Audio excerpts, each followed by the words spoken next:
Happy Saturday. Welcome to the paradigm shift.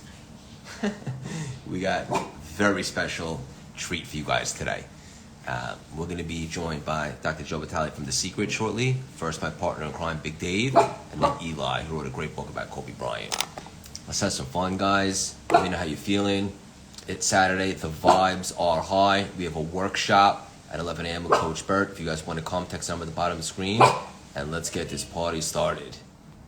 Let's do this. Dr. Joe, I see you on. We're going to bring you on in about 10 minutes. And let's get this party started. Where is Uncle Dave?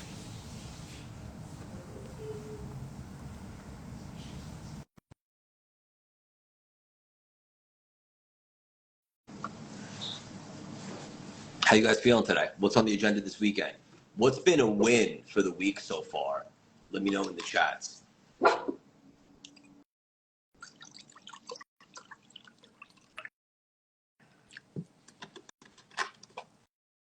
Dave, I see you. Let's get you on here.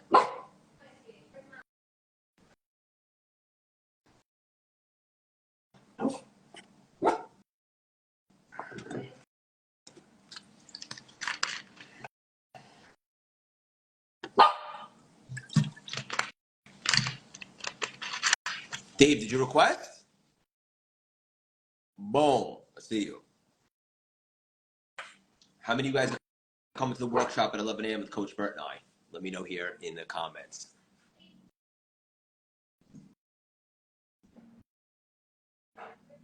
Why are we having trouble bringing Uncle Dave on? I am not 100% sure. Let's try this one more time.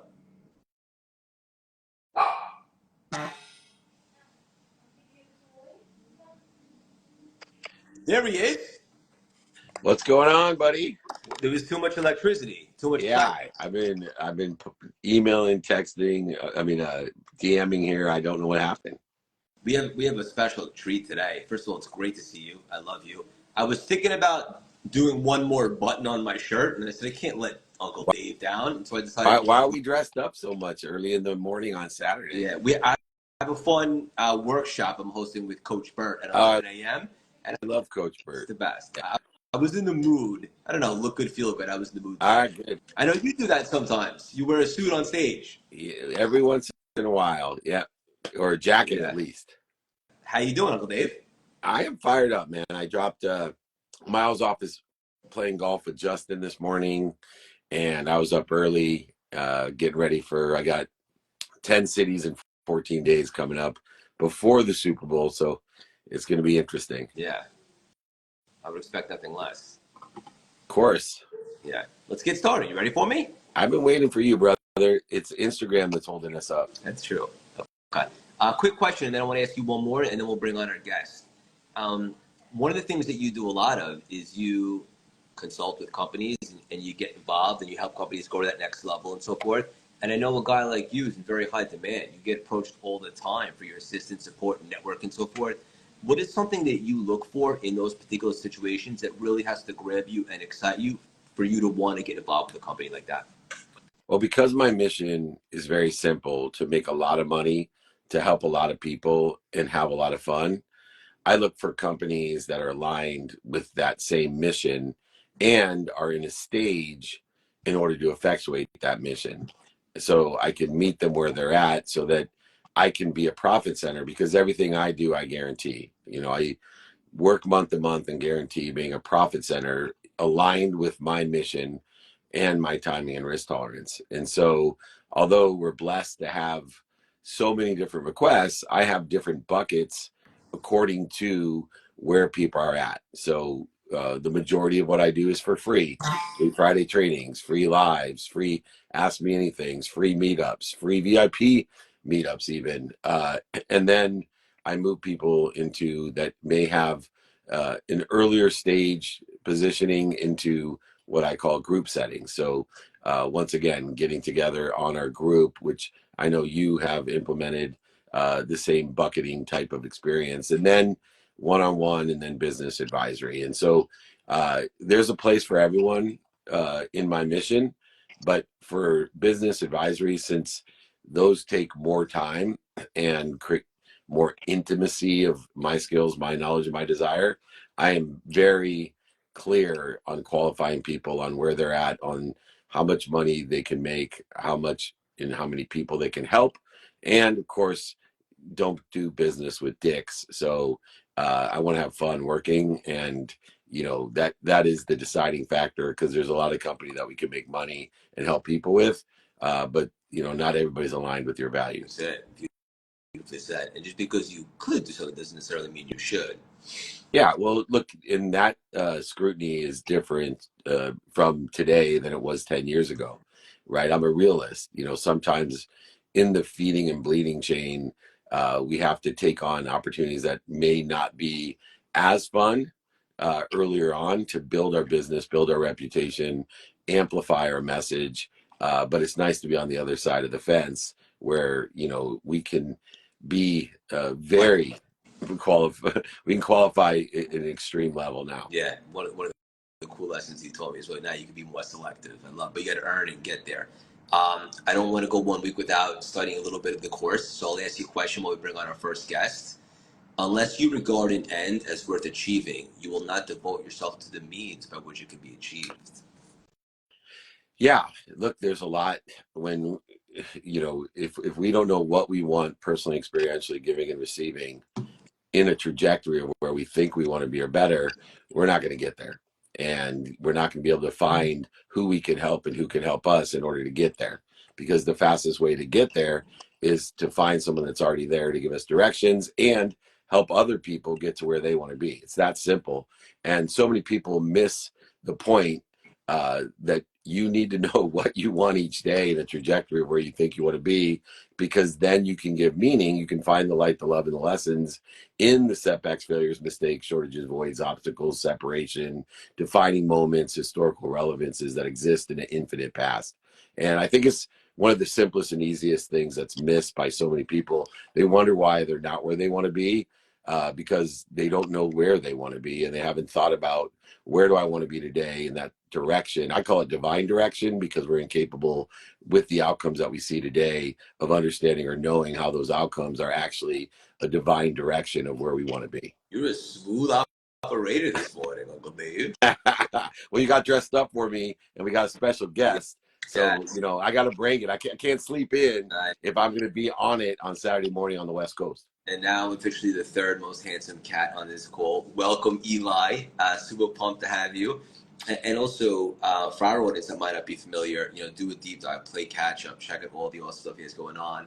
Eli wrote a really, really awesome, fascinating book about the life of Kobe Bryant, but more specifically, what he left behind. This isn't just like a book like of somebody that's a fan. You really dive into some of the core values and so forth, and the book is done really well, and it's really beautiful.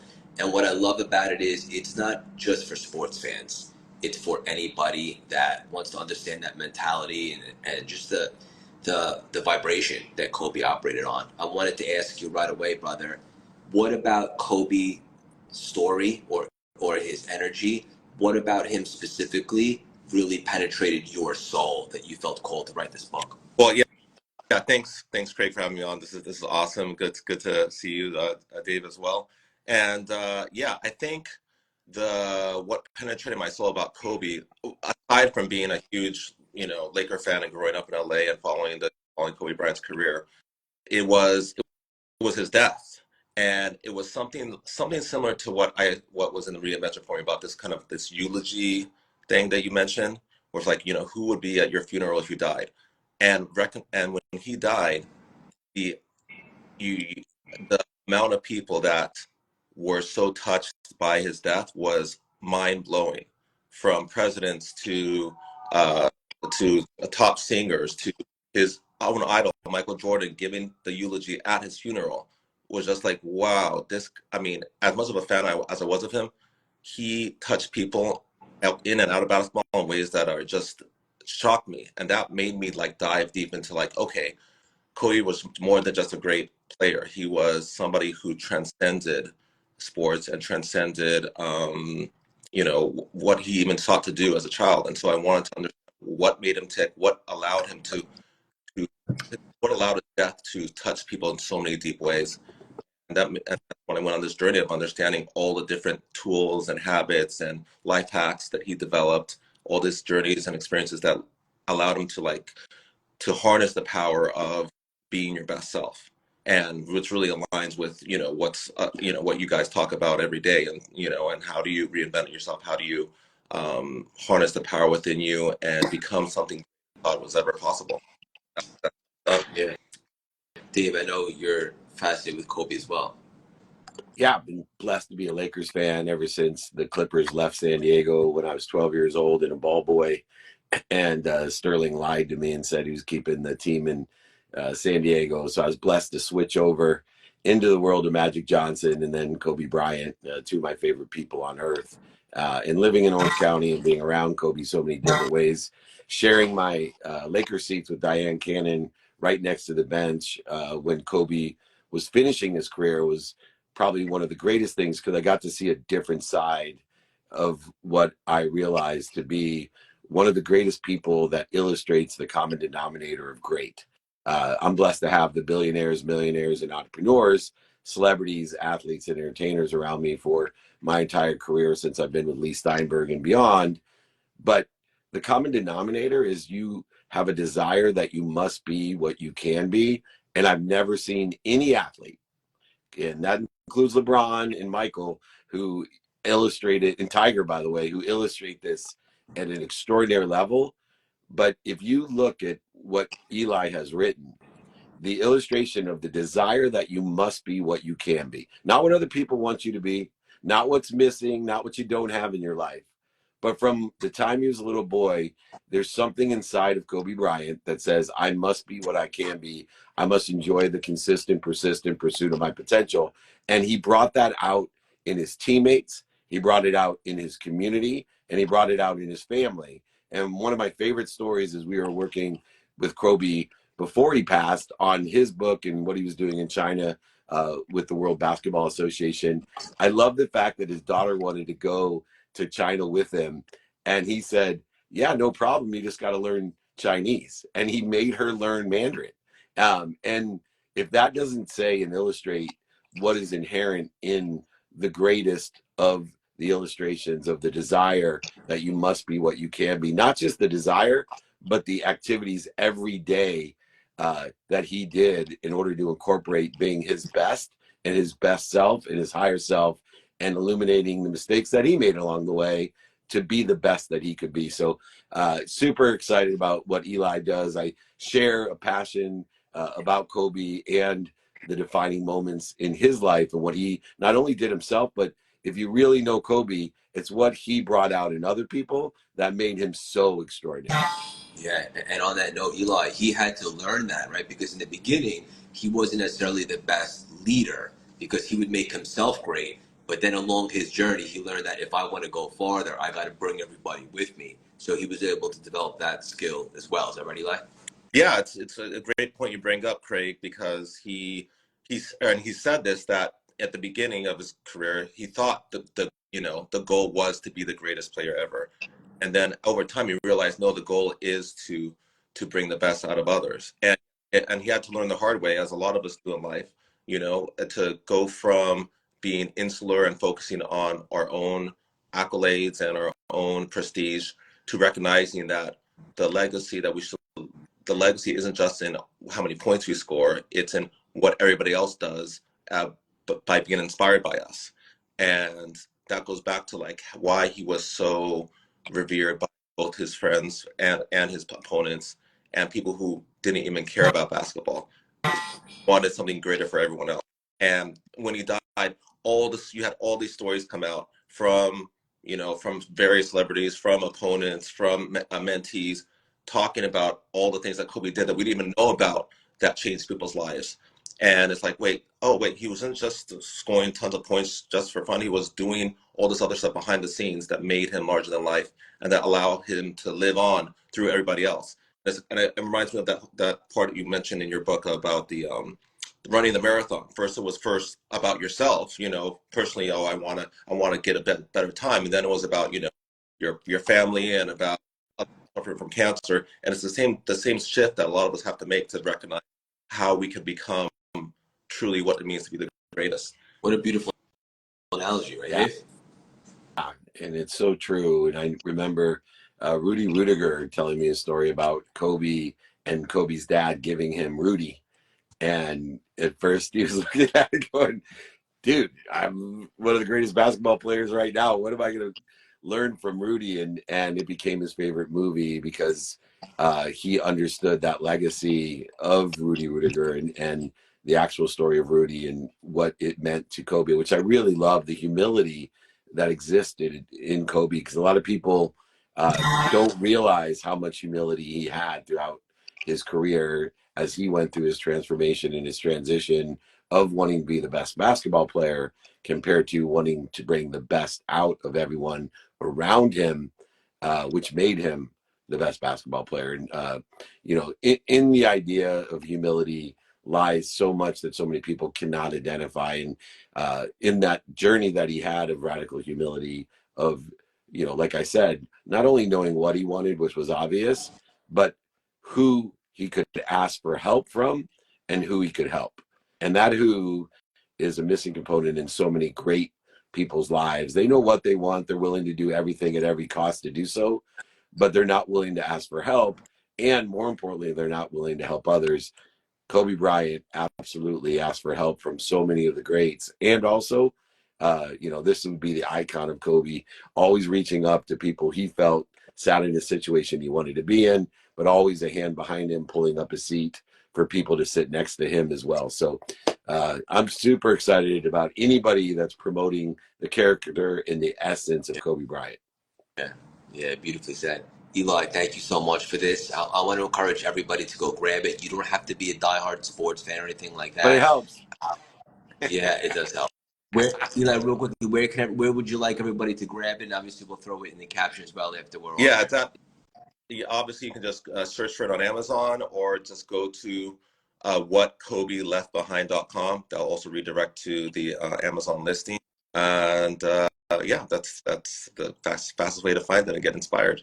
And everybody give Eli a follow too and check out the awesome stuff he's up to. Thank you so much, brother, for joining us. This was awesome. Thank you. Take Thank you, Eli. care, guys. Let's hook up, man. Take care. Thanks. Awesome. Talk. Thank you, Craigie Poo. Wait, Dave, we're not Oh, done we're yet. not? No. Oh, No, okay. we have another guest coming on right now, which I'm super pumped about. I'm going to bring him on, and then we're going to get this party started, and you'll know exactly who he is once he hops on. Yeah, my notes are feeble at best. There he is. Oh. Joe. Hey guys, Good morning. How are you, Dr. Joe? I'm waking up. I'm learning how to speak this morning. I get up early, but I usually don't start talking early. So I'm doing it for you guys. Thank you so much. Of course. Where are you dialing in from, Dr. Joe? I've moved to Northern California, and we've got a rainy, chilly day here, but it's preferred over Texas. So it's my new home. So how far are you guys from each other? We're a 1 hour flight. I'll be up there. I'm doing the keynote up at Dropbox right before the Super Bowl. I was in Santa Clara last week with Fleischman and those guys. Did you go down to New Orleans for the TLC stuff? No, I haven't gone to TLC in a few years. Me neither. Yeah. What about? That's why I haven't seen you. I only see you online. I feel like I see you every day. I'm actually not here. This is Deep Fake Dave, which is why you see me online so much. I figured this shit out. Nobody else has figured out how to do that. So I'm actually playing golf right now with my son. It's amazing. All right, enjoy. I wouldn't be surprised if AI takes us there. But That's for next, yeah. For our listeners, I'm sure most of you guys are familiar with Dr. Joe from The Secret and his unbelievable books and all the awesome stuff that he has going on. We're just going to dive right in. In my book that we just launched, I have a whole chapter called The Greatest Showman. I was really fascinated with P.T. Barnum. Dr. Joe, I know you are as well. Yeah. And I'm just curious, what about P.T. Barnum really grabs you? What about his story? Oh, my God. P.T. Barnum was a force of nature. This guy was far more than a circus promoter. He was a speaker. He was an author. He was a marketer. He was a publicist. He was a creative genius. He was a risk taker. He made completely unknown people world famous. I always marveled at his creativity. I remember the story about him meeting a little boy named Charlie Stratton. And Charlie Stratton was what we would call a midget. He was a dwarf. He was never going to be taller than 3 feet tall. And everybody thought, oh, how sad that is. And P.T. Barnum looked at him and thought, superstar. He renamed him, he taught him how to sing and dance, and he made that little boy who would have died broke and unknown one of the world's first celebrities, and that was General Tom Thumb. We still know General Tom Thumb today. So P.T. Barnum really impacted the world during the 1800s, but he impacted it so much, we know his name today. So I was so fascinated. I did this year-long worth of research. I devoured everything by and about him. I collected all kind of Barnum material. And of course, I wrote the book, There's a Customer Born Every Minute, which are the 10 things that he did in his lifetime that you can do today, and even better today because we have technology. And as we were talking about with the fake Dave there, we have AI that can do a lot of the stuff. Yeah. I love Barnum. Yeah. I knew I loved you, my brother, because Einstein and Barnum are my two favorite historical figures. Because without social media, they had the greatest marketing and sales impact on earth. Think about this. When you say genius, around the world, 99.9% of the people say Einstein. And yet, he was a scientist. He wasn't even, he didn't have Barnum promoting him. And I have an Einstein collection. And hold on one second, because I got to show you this. Right, I got so much stuff that I got to send to you. This is an original Ringling Brothers Barnum and Bailey circus with a ticket on the bottom there. Yeah, so old school. Nice. But The Greatest Showman, the movie, should have won many more Academy Awards. But it illustrated to me what is at the essence of Barnum. And what it was he was able to build a community of people that bought from him and sold for him. Yeah. And in an age where, you know, the risk taking was exceptional, his timing and risk tolerance. But there are more lessons to learn from Einstein and P.T. Barnum, I think, than any other two marketing geniuses that were alive. One of the other things that they both utilize, Joe, which I really, as someone who's in marketing sales his entire career, it's a strategy that's called and then wow. So both Einstein and Barnum made people go, huh? And then through the journey that he took them into with what they did, they ending up from into wow. And I think that, to me, emotionally, is the greatest way to bond a community together, to buy from you and sell for you. If you can get people to say, and then wow. And Barnum and Einstein, they're in a class all their own. I love it. What was it? And wow. Yeah, the and wow. That's what I got from Einstein and Barnum. Yeah, right. That's very, very cool. Right now, all I get is I'm trying to figure out the wow. You know, I love the movie The Greatest Showman too, but I felt it was so inaccurate and missed so many juicy things that Barnum had done that I wish somebody had come to me and said, at least read my book on Barnum before you write the script for the play on Barnum or the movie on Barnum, because Barnum was a creative genius. I love that he did things like he had a Fiji mermaid. A Fiji mermaid. What is a Fiji mermaid? The mermaids don't exist. He created one that was actually half fish, half monkey, ugly looking thing. And he said you can see it for free at his Barnum Museum in New York City. Well, free meant you had to buy a 50-cent ticket to go in, and there's 10,000 other things to look at. The mermaid was considered to be free. They go in to see the mermaid, which is the part of it. But when they get to the museum, it's the wow part of it, because it was the Walt Disney World of the 1800s. So I just love Barnum. I just think he was a genius. Yeah. This is awesome. I love that. I didn't know that part of the story also. There's so many places we could take this. I want to hit a couple of juicy topics. Dr. Joe, you also have a call to have the alertness to live now and to have more of a sense of urgency with our life. Yeah. What is the call, and why is that so important for everybody listening today to implement? Well, I just turned 70. And in turning 70, I look around going, I've moved closer to the exit sign. And moving closer to the exit sign means that every moment is actually not only never going to be repeated, but once that moment's gone, it doesn't come back in any way, shape, or form.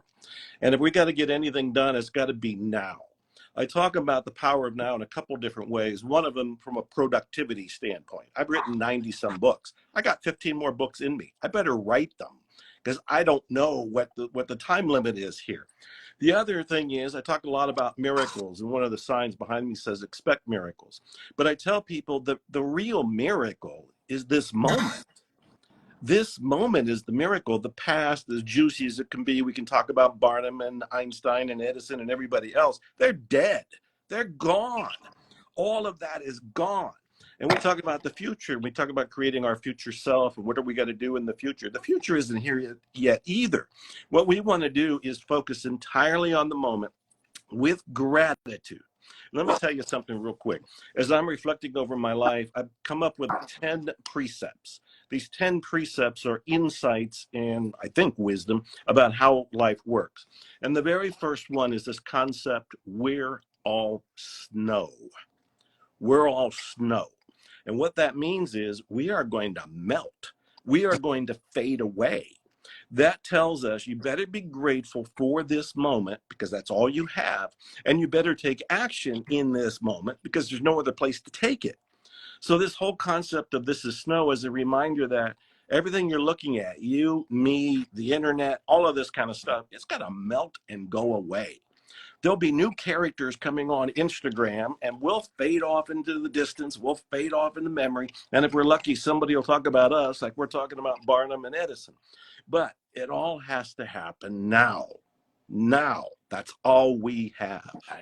Is he on fire or what today, Dave? Yeah. Well, he's always been a great mentor of mine, and I've read a lot of his books. I didn't realize how many were out there, and that now is so important. For me, the lenses are productivity, but also added to gratitude as well as a second lens is accessibility. One of the things that Dr. Joe and I share. Well, by the way, what day is your birthday, Joe? December 29th.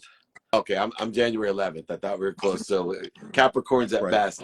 Anyway, the idea of gratitude, accessibility, and of course productivity is that there is a total addressable community that is unheard of today. And so when you can address 7.6 billion people, no matter who you are, it's so important to be accessible, not just accessible to others, but accessing what you want. In the context of doing it now or in the present, the way that I have learned to look at it, Joe, is we are all guaranteed 24 hours a day, except for the last day of our life.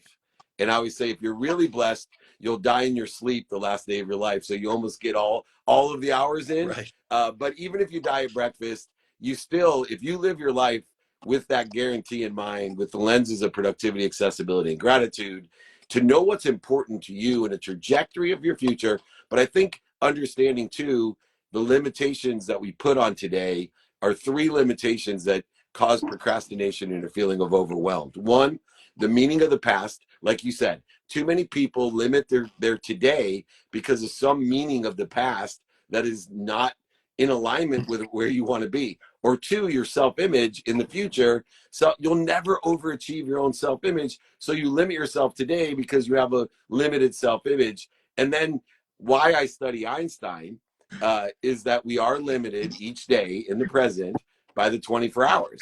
And so to be productive, accessible, and gracious in alignment with the meaning and the trajectory or divine direction, as you expect miracles, the divine direction of our present, we can really get a lot of shit done. And even Dr. Joe might write over 100 books and empower over 1 billion people to be happy and to have the right mindset, heart set, and handset from learning from his dummy tax and a little bit of my dummy tax and maybe a tiny bit of even Craig's dummy tax. So you're so aligned with wisdom and faith to get to where you want to be or better. If you're not reading all 90 of those books, you're an idiot. And that's my suggestion right here. It's a great book review for you. Thank you. I feel that. Thank you very much. Thank you, guys. We'll land the plane with this final nugget. I know it's Saturday. I know you guys got things to do.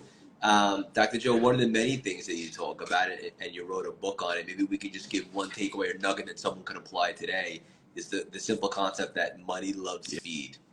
Yeah. Money does love speed. I was in the movie The Secret and I said the universe loves speed. Well, they're very much tied together. I think I can reduce it by saying everybody's had an idea. We've all had ideas for a good business, for a new product, for a new book, whatever it happens to be. Most of us talk ourselves out of it.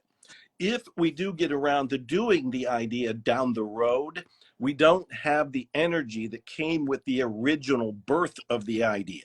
When I say money loves speed, I'm saying that the idea that came to you right now is a lightning strike. It hits you, and there's an orgasmic, incredible feeling that comes with that idea. When you act on it, the universe loves speed, money loves speed. You ride the energy that came with the idea to manifest the idea. That is the important thing to take away. When the idea comes, first of all, it's a gift. You didn't pay for it. You didn't ask for it. It descended on you from the divine, from the cosmos, whatever. So it comes to you. If you saddle it up and start acting to make it happen, you will have an easier time bringing it into the world because your excitement is going to carry you through. All of this is around the idea of speed, because the more you delay, the more you'll lose the energy. There's many ideas that we all have. We write them down, and then 6 months later, we look at it and go, oh, that is a pretty good idea. But the enthusiasm isn't there. It's gone. The energy isn't there. You have to act when the birth of the idea hits you. You know, it's so funny because I had a conversation with two of my mentors, Dr. Wayne Dyer and Bob Proctor, both before they passed, obviously. And we talked about Joe and how money, and I was younger than those two guys and a little bit younger than Joe. As I get into TLC as one of the younger people and only sports agent in there, I was trying to figure out how money was energy. And in that discussion, they talked about this acceleration that Joe was teaching everyone. And what we took away from your teaching was there was three characteristics of energy that were applicable to money. One was speed, the acceleration of energy. Two was the aggregation with Asaroff and others in the laws of attraction, also bodes well into acceleration, that not only does it appease human nature by happening faster, but it aggregates more of it. In fact, you know, Bob would always say you could drop all the money in the world, or I think it was Dr. Wayne Dyer, right? You could drop the money in the desert, it would redistribute it to the same people, aggregate in the same way.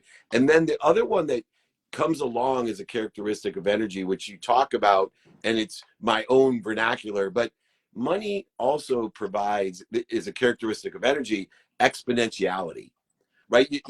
Money doesn't go 1 + 1 + 1 - 1, 1 + 1 minus, it goes 1 + 2 + 4 + 8 + 16, if you use what Dr. Joe teaches you. Yeah. Oh, well said. Yeah. I'm in awe that Wayne Dyer and Bob Proctor talked about Yeah, he me. did. It's like, didn't they have anything else to do that day? No. Wow. I'm truly You deserved it, my friend. You left an impression upon the greatest, and thank gosh I was introduced to them and Blaine Bartlett and others that helped teach me to come up with my own opinions of the greats in the world like Dr. Joe. So I love the fact that we love the same things. Let's go out to lunch and talk about our favorite people. Yeah. All right. Thank you, Dr. Joe, guys. thank you so much for hopping on today. This was really special for our audience and community. What are you most excited about right now? How can everybody support you today? Oh my God, I have a movie in production on Zero Limits. I have a new book coming out called Zero Limits Living. Zero Limits seems to be my brand, my mission, and my theme. I also have an online podcast called Zero Limits Living, ZeroLimitsLivingTV.com.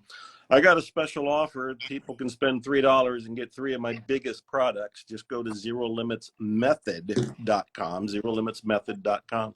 And I thank you both. It's a great honor and a thrill to be here. And I went from being a little sleepy to now being exhilarated. Yeah, right. So now you got to act on that orgasmatic energy.